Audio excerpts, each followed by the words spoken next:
భవనాన్ని ఇచ్చుకొచ్చి గదిలో మార్చి మళ్ళీ కట్టారో ఏమో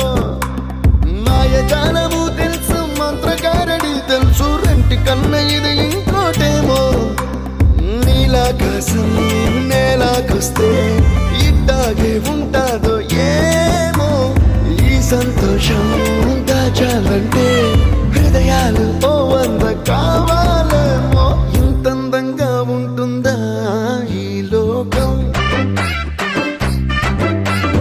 ఇన్నాళ్ళు ఈ మనసుకి తెలియాలే